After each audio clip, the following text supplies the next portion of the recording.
ওং জননীং শারদাং দেবীং রামকৃষ্ণং জগদ্গুরুং পাদপদ্মে তয়শ্রিত্বা প্রণমামি মুহুর্মুহুর। নমস্কার। আজ নিবেদিতার ভারত দর্শনের 231তম পর্ব। নতুন বছরের নতুন শুভেচ্ছা আগেই জানিয়েছি সকলকেই। পৃথিবীর যে প্রান্ত থেকে যারা যেভাবে যে অবস্থায় প্রতি রবিবার সকাল 6টায় আমার কণ্ঠ শোনার জন্য উদ্গ্রীব থাকেন নিবেদিতার ভারত দর্শনের দ্বারা, তাদের সকলের প্রতি আমার শুভেচ্ছা, শ্রদ্ধা, নমস্কার এবং কৃতজ্ঞতা জ্ঞাপন করি। আমরা একটি বিশেষ জায়গাতে নিবেদিতার ভারতবর্ষের পুরাণ ইতিহাসকে নিয়ে তার চিন্তা এবং ভাবনার ফলশ্রুতি হিসাবে রামায়ণ মহাভারতে প্রবেশ করবার পরিকল্পনা গ্রহণ করেছিলাম কিছুদিন আগেই অনেক ভক্তদের অনুরোধে। আমরা রামচরিত্র নিয়ে অনেকটা আলোচনা করেছি, নিবেদিতার দৃষ্টিকোণ থেকে। অবশ্যই সেটি আমার নিজস্ব দৃষ্টিকোণ ছিল না। আজ আমরা সীতা চরিত্র প্রবেশ করব। আগের দিনেই বলেছিলাম সীতা চরিত্রটি মাইকেল মধুসূদনের কলমও কিন্তু এই চরিত্রের মহিমা খর্ব করতে উদ্যত হয়নি। তিনি লিখেছেন, কে সেই মূঢ় ভূভারতে বৈদেহী সুন্দরী, নাহি আদ্রে মনোজার তব কথা সরি, নিত্য কান্তি কমলিনী তুমি ভক্তি জলে। এটি মাইকেলের কথা। একালের আর একজন কবি অতুল প্রসাদও কিন্তু গর্ব করে সীতা সম্পর্কে তার অভিব্যক্তি জানিয়েছেন। তার একটি অসাধারণ কবিতার মধ্যে আমরা দেখব, সতী সাবিত্রী সীতা অরুন্ধতী আমরা তাদের সন্ততি। অবশ্য রামায়ণে সীতা চরিত্রের মাহাত্ম্য রামের চরিত্র মাহাত্ম্যকে অতিক্রম করেছে। এটা যত ভিতরে প্রবেশ করব, নিবেদিতা সেটি অনুভব করে আমাদেরকে জানিয়েছিলেন। সীতা চরিত্র যে রামচরিত্র থেকে অনেক ঊর্ধ্বে, তার ধৈর্য, সহ্য ক্ষমতা, প্রতিপরায়ণতা, পরিবারের প্রতি কর্তব্য এবং ত্যাগের মহিমা ভারতবর্ষের প্রাচীন আদর্শের পরাকাষ্ঠা সীতা সেটি তার জীবনে প্রথম থেকে দেখিয়ে এসছেন। সীতায়শ্চ চরিত্রং মহৎ। কোনো উত্তর কবি রামায়ণের পরিচয় দিতে গিয়ে এই কথাটি বলেছেন, সীতায়শ্চ চরিত্রং মহৎ। এ হলো সীতার মহৎ চরিত্রের আখ্যান, অর্থাৎ এই চরিত্রের এই গ্রন্থের নাম সীতায়নও হতে পারত। একজন বিদেশি বিখ্যাত দার্শনিকের কথা আমার মনে পড়ে।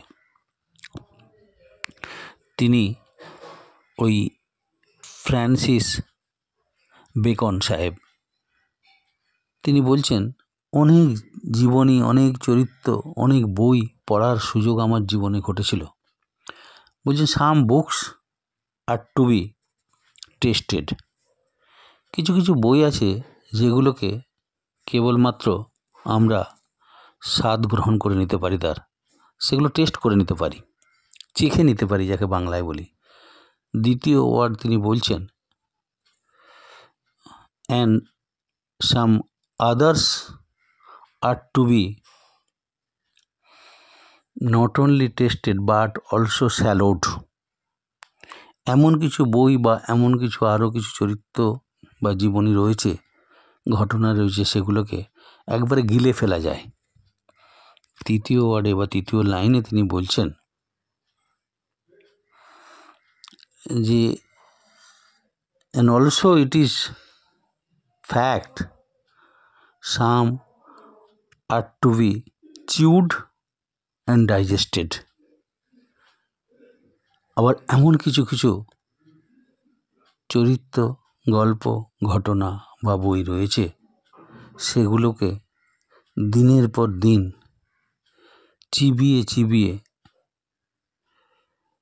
যেটি আমরা দেখি গরুকে অনেক সময় তারা একবারে খেয়ে নিল, সেগুলিকে পরে পরে সেগুলিকে সে আবার মুখের মধ্যে এনে সেগুলোকে চিবোতে থাকেন, তারপরে অবশ্যই সেগুলিকে ডাইজেস্ট করেন। আমার মনে হয় এক্ষেত্রে বোধহয় নিবেদিতা সেই কথাটি বোঝাতে চেয়েছেন। ভগিনী নিবেদিতা তার অনবদ্য লেখনীতে এই সম্পর্কে লিখেছেন, in the Ramayana specially as incident leads to incident, we have to realize that this is no story for our amusement, but a woman's soul laid bare before us as she climbs from steps to steps of renunciation. অর্থাৎ রামায়ণের যখন একটা ঘটনার দ্বারা পরিচালিত হয়, এই রামায়ণ যখন ঘটনার পর ঘটনা দেখতে দেখতে আমরা এগিয়ে যাই, বা ঘটনাই তাকে যখন চালিয়ে নিয়ে যায় এই রামায়ণ মহাকাব্যটিকে, অন্য ঘটনা একের পরে ঘটতে থাকে, তখন আমাদের উপলব্ধি করতে হয় যে এ গ্রন্থে একটি নারী হৃদয় আমাদের সামনে ধাপে ধাপে ত্যাগের মহিমায় উচ্চ থেকে উচ্চতর শিখরে আহরণ করে ক্রমে ক্রমে উন্মুক্ত হয়ে চলেছে। বস্তুত এটাই রামায়ণ মূল কাহিনী, সীতার নিজের হৃদয় উন্মুক্ত করে দেয়া ত্যাগের সর্বোচ্চ শিখরে আহরণের মধ্য দিয়েই সেটা বারবার প্রকাশিত হয়েছে। এটা বলার অপেক্ষা না। সেই জন্যই ভারতের জনচিত্তে রামের আগে সীতার নাম একসময় মুদ্রিত হতো, জয় জয় সিয়ারাম, জয় জয় সিয়ারাম অনেকেই বলতেন। উত্তরবঙ্গে বা উত্তর ভারতে এগুলো আমরা অনেকবার পরিলক্ষিত হয়েছে আমাদের বিভিন্ন দৃষ্টিকোণ থেকে, জয় জয় সিয়ারাম, জয় জয় সিয়ারাম। অর্থাৎ সেজন্যই ভারতের জনচিত্তে রামের আগে সীতার নাম মুদ্রিত হয়েছে। রঘুপতি রামচন্দ্র হয়ে গেলেন সীতাপতি রামচন্দ্র। রঘুপতি রঘুরায়, দিন দরিদ্রের কুটিরে সন্ধ্যায় নাম কীর্তন শোনা যায় সিয়ারাম সিয়ারাম। কিংবা তুলসী দাস বিরচিত রামচরিত মানস পাঠ করলে দেখব সীতা ও রাম হলেন এ দেশের অগণিত নগণ্যের হৃতপদ্মে উত্থিত সম্রাজ্ঞী ও সম্রাট। কিন্তু সে কাজ মাইকেলও পারেননি, যা একজন অর্বাচীন নারীবাদী লেখক করেছেন, নিবেদিতা। একটি বহুল প্রচারিত বাংলা দৈনিকে তিনি দেখিয়েছেন সীতা রিক্তা, বঞ্চিতা এবং অবশ্যই বোকা, আর তুলনায় জনৈকা বিশ্ব সুন্দরী ভারতীয় কত বুদ্ধিমতী, অপরিমেয় ভোগবস্তু সংগ্রহে তার কি অসামান্য বুদ্ধিমত্তা। তিনি সীতাকে পেছনে ফেলে কত দূর এগিয়ে গিয়েছেন, এ যুক্তির বহর দেখে সত্যি হতবাক হতে হয়। লেখক ভুলে গিয়েছেন যে সীতা স্বেচ্ছায় রাত জাগা এক মহিষী নারী, দিনের পর দিন, রাতের পর রাত প্রতি চিন্তায়, জগতের এক আদর্শ স্থাপনের চিন্তায় তিনি যেন সদা উদ্গ্রীব থেকেছেন। সীতা স্বেচ্ছায় রাজ ঐশ্বর্য ত্যাগ করে রামের সঙ্গে বনবাসে গিয়েছিলেন। সেই সময় রাজগুরু প্রধানমন্ত্রী বশিষ্ঠ কৈকেয়ীকে তিরস্কার করে বলেছিলেন, দুঃশীলা কৈকেয়ী, রাজাকে বঞ্চনা করে তোমার আস্পর্ধা বেড়ে গিয়েছে। সীতা বনে যাবেন না, তিনি রামের সিংহাসনে অধিষ্ঠিত হয়ে থাকবেন। অযোধ্যাকাণ্ডে আমরা দেখব 33 থেকে 38 স্বর্গের মধ্যে এটা রয়েছে। কিন্তু সীতা তাতেও প্রবলিত হননি এবং সংকল্পে বিচলিত হননি। রামচন্দ্র বনবাসের প্রাগ মুহূর্তে তাকে অনেক বোঝানোর চেষ্টা করেছেন। লতাকণ্টকে সমাকীর্ণ সাপ্পদ সরীসৃপাদি সংকুল অরণ্যে বহু বিপদ, বহু দুঃখ, সেখানে তোমার যাওয়া উচিত নয়। উত্তরে সীতা বলেন, আমি জনহীন দুর্গম বনে যাব, যেখানে বহু প্রকার মৃগ ও শার্দূল বিচরণ করে। যেমন পিতার ভবনে তেমনি বনে আমি সুখে বাস করব। তিলকের ঐশ্বর্য ভাবব না, কেবল পতির সঙ্গই আমি করব, ভাবব। এটাই আমার আদর্শ, এটাই একজন নারীর সত্যিকারের তার নারীত্বের পূর্ণ প্রকাশ। স্বামীর প্রতি অবিচল থাকা, স্বামীর কর্তব্যে অবিচল থাকা, সন্তানের প্রতি কর্তব্যে অবিচল থাকা, সংসারের প্রতি অবিচল থাকা, এইটি নারীর আদর্শ যুগ যুগ ধরে এদেশকে দিয়েছে নতুন ঠিকানা। এটি আমার কথা নয়, নিবেদিতার অনুভূতির মধ্যে বারবার ফুটে উঠেছে, সেটিকে আমার ভাষায় আমি প্রকাশ করার চেষ্টা করছি মাত্র। আমরা দেখব নিবেদিতা, তিনি দেখছেন এক মহিলা কি করে তার সমস্ত রাজ ঐশ্বর্য ত্যাগ করে কেবল প্রতিসঙ্গতাই তাকে আনন্দ দেবে, সংযত ব্রহ্মচারিণী হয়ে নিত্য স্বামীর সেবা করবে, বধূবন্তী বনে আনন্দে তার সঙ্গে থাকবে, অর্থাৎ স্বামীর সঙ্গে স্বর্গবাস বলে তিনি তার রুচিতে এটি ভেবে রেখেছেন। সীতা তাকে বিদ্রূপ করে বলেছিলেন, আমার পিতা মিথিলাধীশ যদি জানতেন যে তার জামাতা আকারে পুরুষ কিন্তু কার্যে স্ত্রী, তবে তিনি কি মনে করতেন? রামের বীর্যবত্তার উপর তার অগাধ আস্থা। তাই বললেন, বনের হিংস্র পশুরা তোমাকে দেখলেই ভয়ে পালাবে, সুরপতি ইন্দ্রও কোনো অনিষ্ট করতে পারবেন না।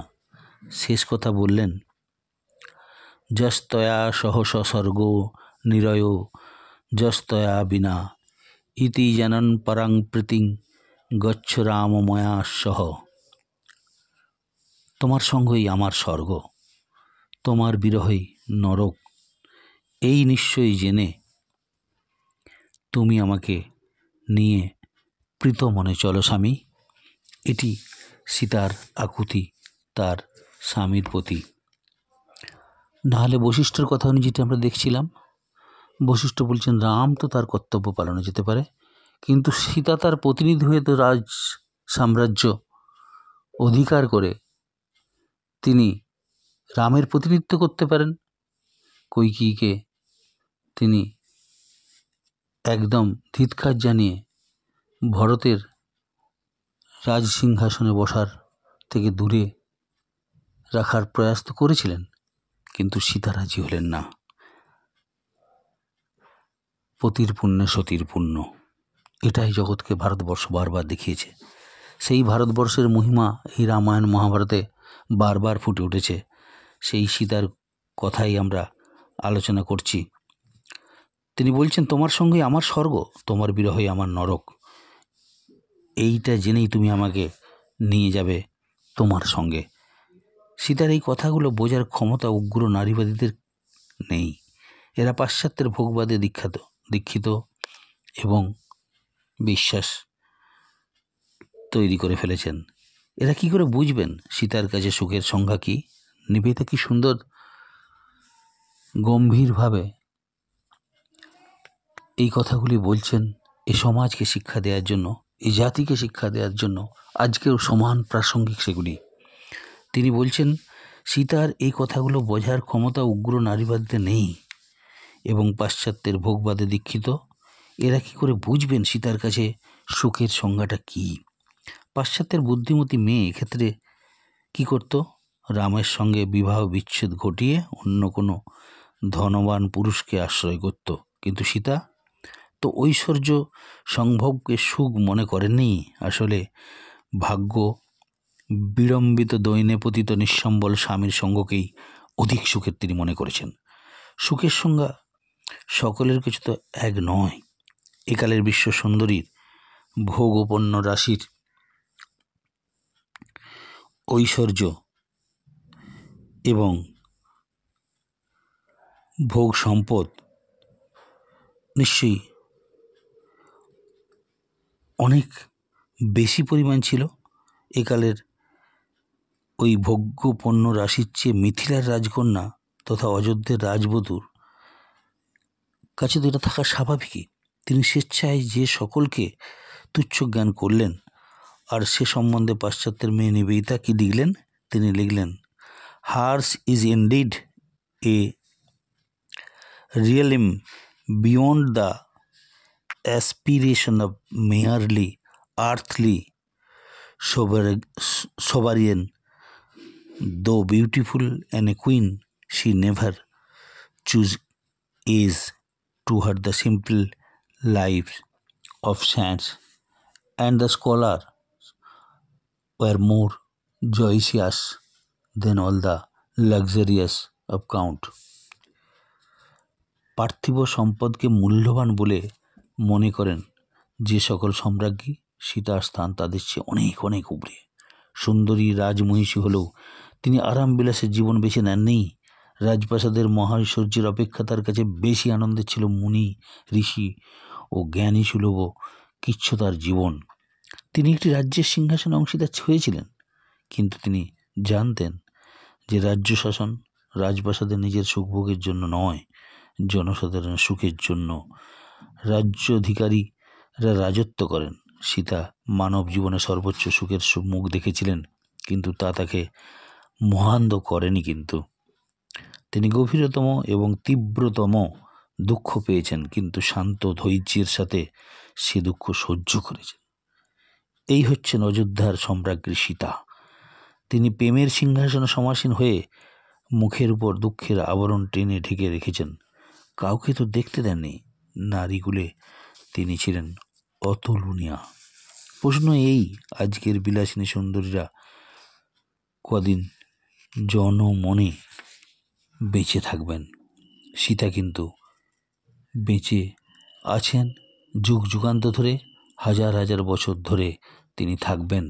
সহস্র কোটি মানুষের পূজা পেয়ে মানুষের মনের মধ্যে বেঁচে আছেন আজও, এবং চিরকালই থাকবে। আসলে ধর্মে অচল প্রতিষ্ঠা রামচন্দ্র যেটি করেছিলেন, রাম নরচন্দ্রমা, কেননা তিনি ধর্মে অচল প্রতিষ্ঠা। ভরত প্রভৃতি কারো অনুরোধে তিনি পিতৃসত্য পালন হতে চ্যুত হননি। আমরা ইতিপূর্বে দেখেছি যে ভরত করুণা ভিক্ষা করলেও তিনি রাজ্য পুনর্গঠনে সম্মত হননি। বশিষ্ঠের ধর্মীয় যুক্তিতে তিনি কান দেননি। জাবালির নাস্তিক মতানুযায়ী যুক্তিতেও বিচলিত হননি ভরত। পুনরায় দণ্ডকারণ্যবাসী রাম যখন ঋষিদের রক্ষা করার জন্য রাক্ষসবধে অস্বীকার করলেন, তখন সীতা ভয় পেয়ে তাকে বললেন, তুমি অযোধ্যায় ফিরে গিয়ে ক্ষাত্র ধর্মের চর্চা করবে সৌম্য। এখন তুমি তপবনে শুদ্ধ স্বভাব হয়ে নিত্য ধর্মাচরণ করো। সঙ্গে সঙ্গে আরও বললেন, ঋষিদের রক্ষার জন্য তুমি রাক্ষসবধে অস্বীকার করছো এবং করেছো, সেই জন্যই আমার মন চিন্তাকুল হয়েছে। রাক্ষসগণের সঙ্গে বিনা কারণে কেবল ঋষিদের অনুরোধে শত্রুতা করা সীতা কিন্তু পছন্দ করেননি। কিন্তু রাম বললেন, আর্ত শব্দ যাতে না থাকে সেই জন্যই ক্ষত্রিয় ধনুর্ধারণ করে। তুমি কি জানো সেটা? দণ্ডকারণ্যের মণিগণ আর্ত হয়েই আমার শরণাপন্ন হয়েছেন। আমিও তাদের প্রতিশ্রুতি দিয়েছি। আমি সত্যনিষ্ঠ।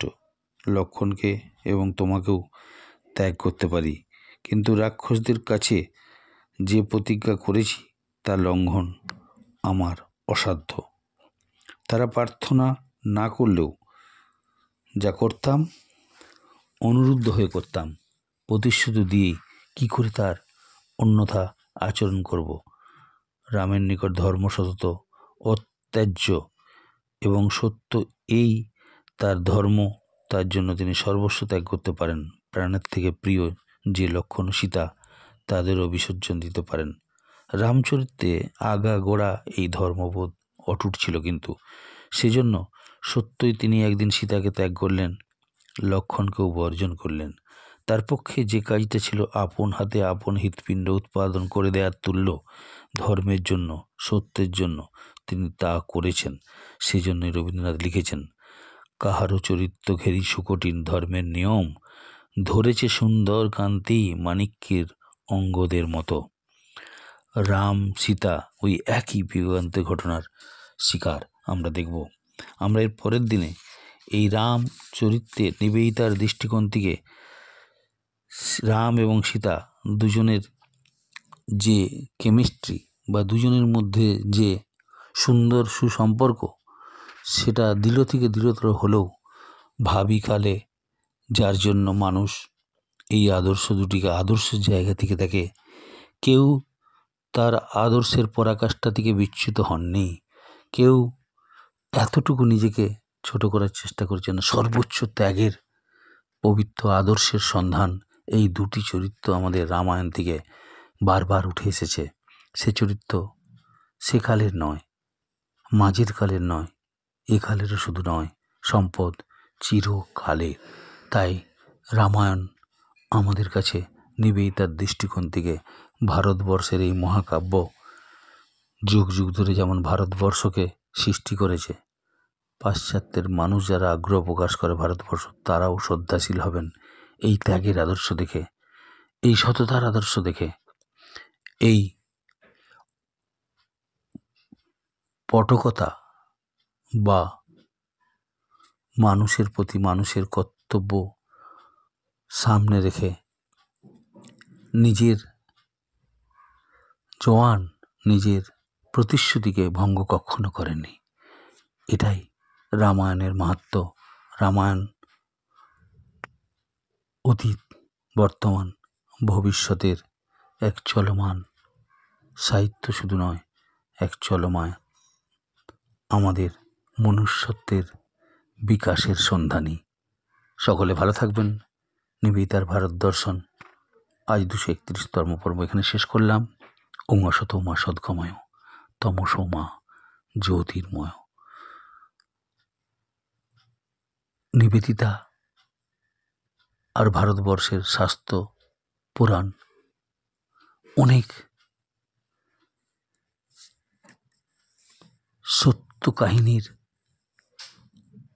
আত্মপ্রকাশ করেছে এই নিবেদিতার ভারত দর্শনের মধ্যে। সেটা নিশ্চয়ই আপনাদের অনুভূতিতে আসছে, আরও আসবে।